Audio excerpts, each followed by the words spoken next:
Think forward. Think Research Channel.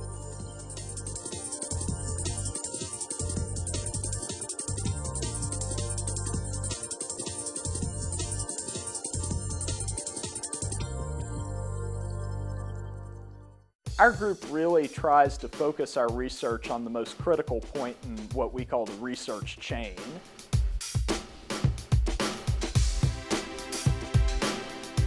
It's a lot about getting more done in a smaller space.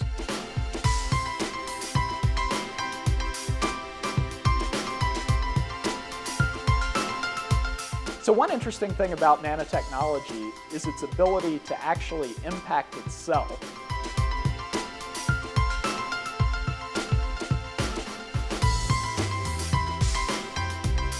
So as a result, instead of having this tool, which is larger than you or I, we'll eventually have a tool that can sit on your desktop and pattern structures at the nanoscale anytime you want them.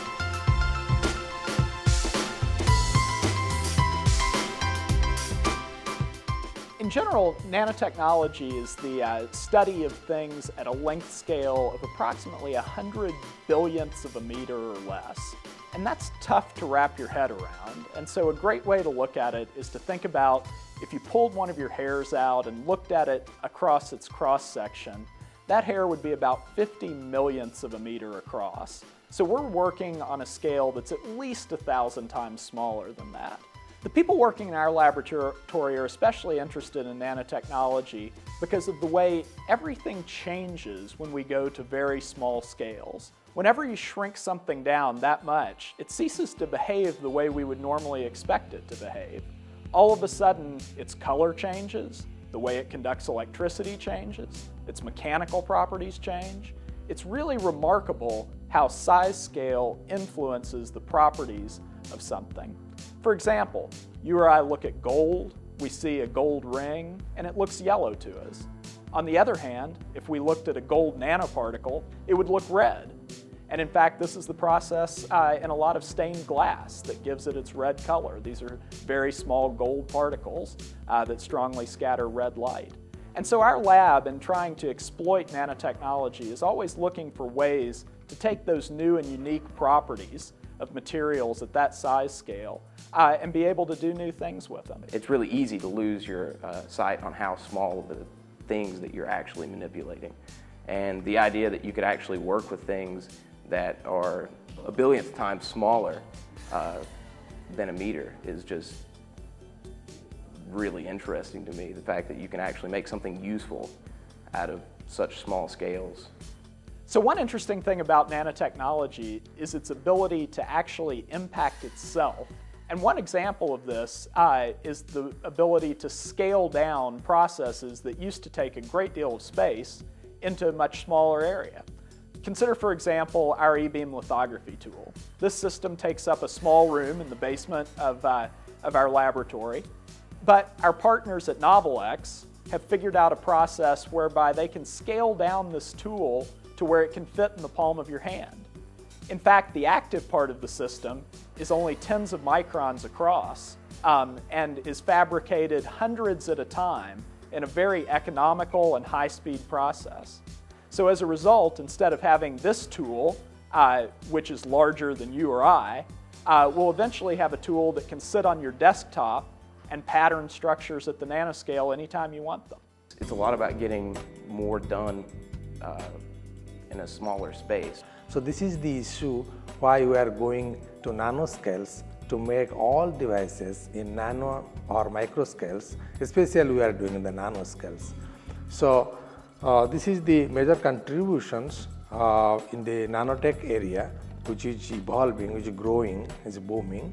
All throughout the history of computing devices, everything is just continually going smaller and smaller and smaller. The things you hold in your hand probably won't get terribly smaller, but I think they'll just be able to do much more. They'll be able to do more and more and more. The iPhone can call people, it can get on the internet, it can do so many things with that even, and not to mention the fact that it can play music and store data, and it's the epitome of just a multifunctional device, something that you can hold in your hand, and you can basically keep a huge, huge amount of data and a lot of things that are very useful to people now in that small, compact space. There's just so many more components per area, and that just leads to the ability to do so much more. The great thing about nanoscale science and engineering is, unlike many other areas, it's defined by a length scale and all the tools you have at your disposal to work at that length scale. And as a result, it encompasses almost every scientific and engineering discipline, and in addition even extends into the social sciences, because often the impact of nanotechnology on society is something we need to quantify and understand right up front.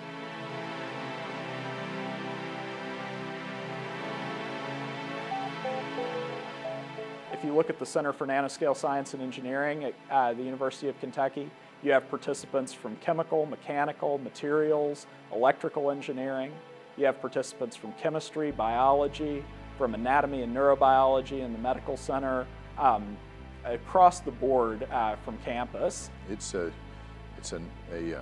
cost recovery center at the University of Kentucky, and it serves to assist and aid the research, all the researchers on the University of Kentucky site to do nanoscale type work. Our goal is to just be a facilitator and to provide the equipment and, if necessary, the expertise to operate the equipment to assist the researchers to achieve their goals. The University of Kentucky has extensive facilities for nanoscale science and technology research. We have a clean room that's incredibly clean because the smallest dust particle can ruin a nanoscale device. The reason we did the renovation upstairs is so that we could remove particles from the equation in terms of the research. The rooms that Dr. Hastings used for his lithography upstairs is a class 100 room, which means there's 100 or less particles of 0.1 micron size per cubic meter of air.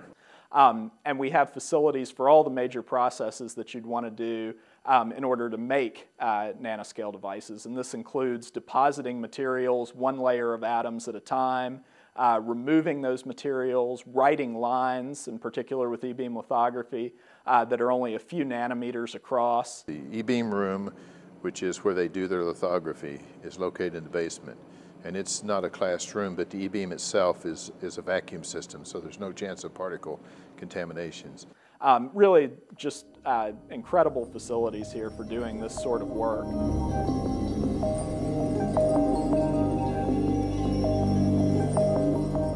And this is just a super experience for people to get some hands-on work in the lab early on in their engineering careers. And then as a result, hopefully, that research is disseminated to the academic community, but also the university has great mechanisms in place for technology transfer to get that technology out of the university and into the hands of companies who will eventually provide products that help people out. Our group really tries to focus our research on the most critical point in what we call the research chain. And that point could be anywhere from the fundamental physics of the research we're doing all the way up to an application of that research that's about ready for commercialization. All of us, we are working in a different field, but going towards the same goal, either in microelectronics or optoelectronics or biotechnology or nanobiotechnology or drug delivery. So all are fused to the same the stream of the nanotechnology. The Hastings Group basically are very heavily, they're very heavy in their operation of the more advanced lithography tools, the e-beam lithography tool in particular. So they probably utilize that tool 80% of the time it's utilized. And the beauty of this particular environment is it's small enough so that there's not 5 or 10 people fighting for the same tool all the time and leaving the tool in a configuration that the next guy can't use. So they have the opportunity to set their experiments up, run completely their experiments, get their data, and maybe make one rerun before the next person comes in to use that piece of equipment.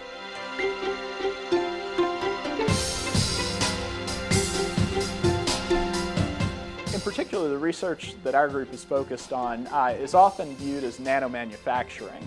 E-beam lithography is a means to turn out a number of nanoscale devices. Electron beam lithography is the process of taking a beam of electrons and focusing it down to a really small spot, sometimes even less than a nanometer, and then using that beam to write a pattern just like you or I would write a pattern with a pencil or a pen on a sheet of paper, but just at a much smaller scale. The electron beam's movement is controlled by a computer, and it can be done very quickly as a result of that to write out the patterns. And the great part about it, in contrast to other types of lithography, is all you need is a computer file. You just need a drawing to start with. You don't need a master mask that you're going to print. So as a result, you can update your designs anytime you want. You can try out new ideas, and it's just a great technique for research and for small volume production as well. All of electronics, whether it's in communications, computing, data storage, whatever, depends on moving things to smaller scales so that things can operate faster and with higher density. Electron beam lithography gives us the path to getting to smaller scales, making the master masks to do that. The use of electron beam lithography has no limit. For example, as they are going down and down, making their transistors or chips on the small scales, we need better electron beam lithography. Most of the time, the beam is not where we want it to be. So after, or by knowing that where it is, we can feed it back and just correct the beam and making sure where we want it. Then we can resolve the problem it has of the pool pattern placement accuracy. Another area where E-beam lithography plays a big role is in the development of integrated optical devices. Now, these are devices that integrate light onto a chip in the same way that we've traditionally integrated electronics onto a chip. These kind of devices are critical for delivering optical communications that transmit our email messages, websites, and other data over the internet. All of that data is transmitted optically. And if we can avoid detecting those optical signals, working on them with electronics, and then resending them optically, we can greatly enhance optical communications. There are a number of other applications for this. Even though the technology was born in the semiconductor industry, we work on projects involving biochemical sensors that can detect chemical levels in the brain.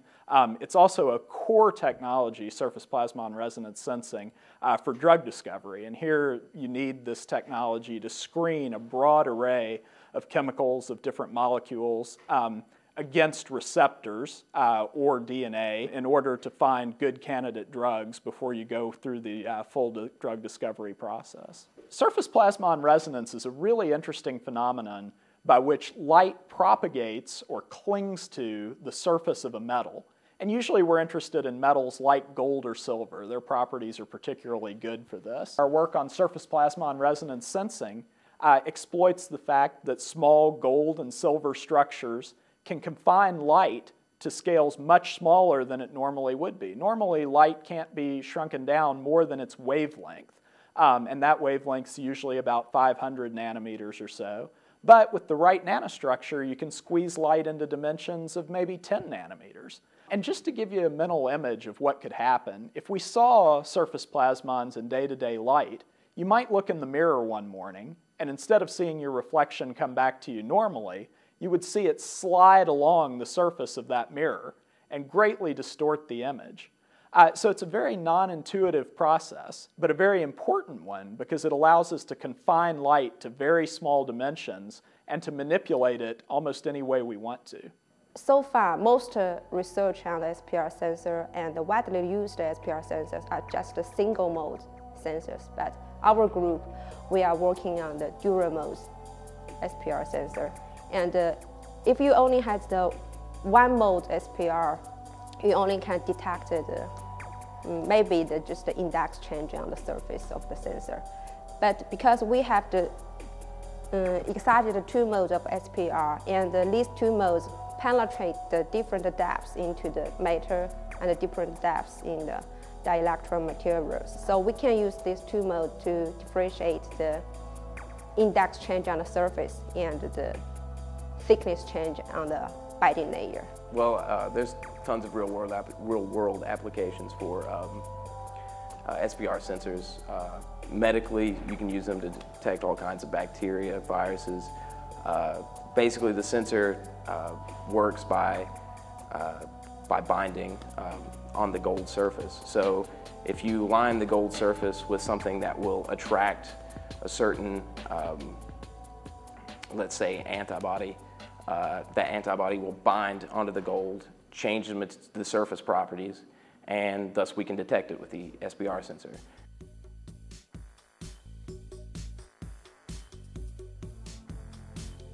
We have a number of students in the lab working on both electron beam lithography related projects and surface plasmon resonance sensing related projects. And on the SPR sensing side, there are two students, the first of whom is Donnie Keithley, an undergraduate in electrical engineering, who's developing new ways to deposit the materials that we need to make SPR sensors. And these include optically transparent Teflon-like materials and also very thin layers of gold. Currently, right now, I guess my big focus is helping out with a wave-guided SPR sensor. So that directly ties in the e-beam lithography with the SPR sensors, because the SPR sensor is just Teflon-coated glass. It's a big square, and with gold on top of that. But the idea with the e-beam is that you can pattern a channel in the Teflon and actually create very small, confined sensors within that channel. Donnie, of course, he worked in the center for a couple of years before he moved on to Dr. Hastings Group.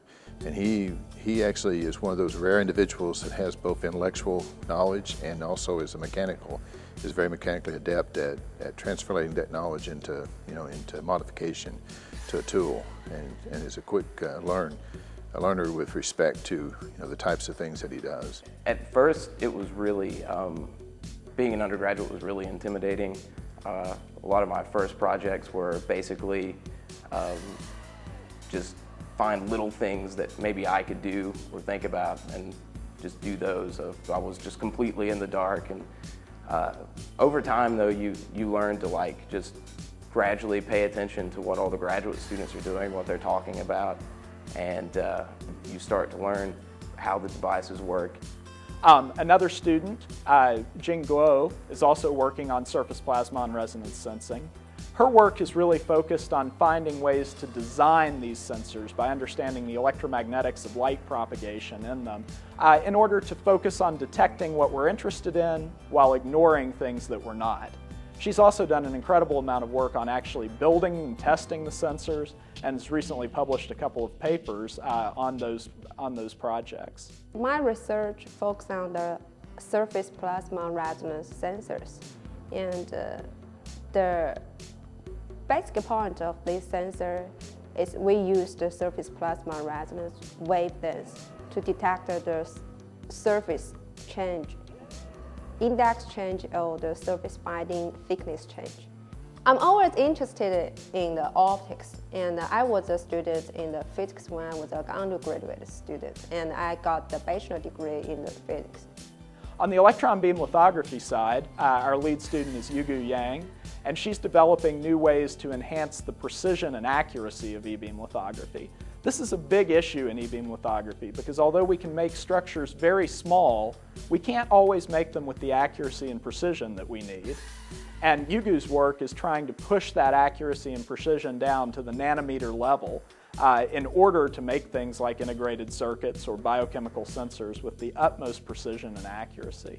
What we're doing right now is to implement this algorithm on FPGA, which is short for field programmable gate array, and it can work much faster than microprocessors. I'm doing all the FPGA design on computer by using some simulation software which is provided by Xilinx. And after finishing design, we will download that design on an FPGA board. It's just like this size board. And after it's passing the simulation and everything worked out on just the computer, we will plug in or kind of hooked up with the system to the system downstairs in the basement. And at that time, it will really get to the feedback control loop worked on the systems. Similarly, a postdoctoral associate in the lab, Chandan Samantare, is working on enhancing accuracy and precision in e-beam lithography. But Chandan's taking a different approach. He's looking at ways to incorporate precision metrology standards, this is essentially like graph paper, into the e-beam lithography process so that the electron beam can actually know where it is as it's writing the pattern, and as a result, do that with great precision and accuracy again. So I'm working in the Nanoscience Center of University of Kentucky, and we are doing some of the nano patterns and the nanoscales, which is the pillars of nanotechnology, and which is the next generation's all types of micro and nano device area, and that on which the economy of the nations and the world depends. So it is the most important and vital technology area what I am doing. The graduate students here are good graduate students. They're the ones that actually drove the e-beam progression in a very rapid fashion and helped establish that particular aspects. Those are the kind of kids that we're trying to encourage to join the center, and we actually pay for some of their pay for their time when they work in the center in order to help that along. We have 2 part-time openings that we utilize to develop and train undergraduate students. We like to get them as sophomores when they're sophomore in the engineering aspects, and then we take them and work with them to teach them how to run all the equipment and how to do some of the maintenance of the equipment. And in general, by the time they're juniors, they are early senior year, they do a lot of the training of the undergraduates as they come up.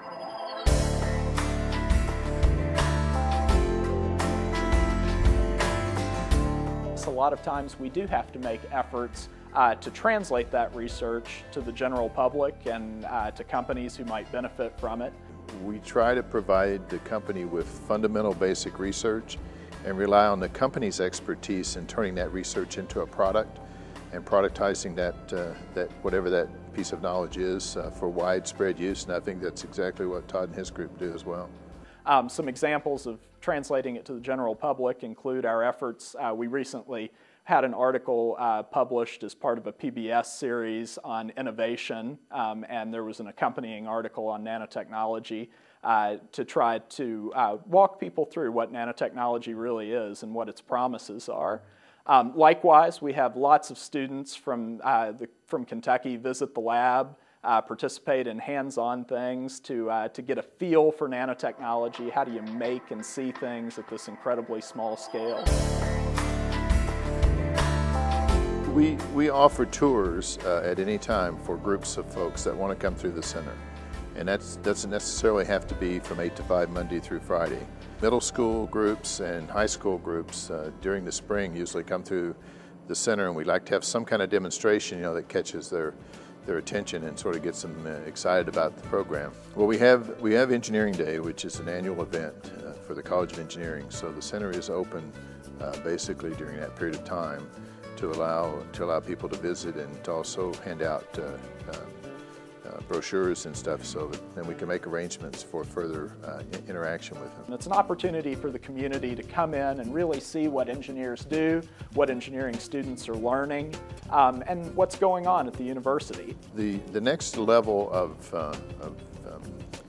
performance with respect to the center is going to be more in the outreach area. We're in the process of applying for a National Science Foundation grant to allow us to develop a mobile source of nanotechnology education that we can take throughout the entirety of the Commonwealth. And by doing that, that will allow the grassroots people to get a hold on the basic and fundamental aspects of nanotechnology.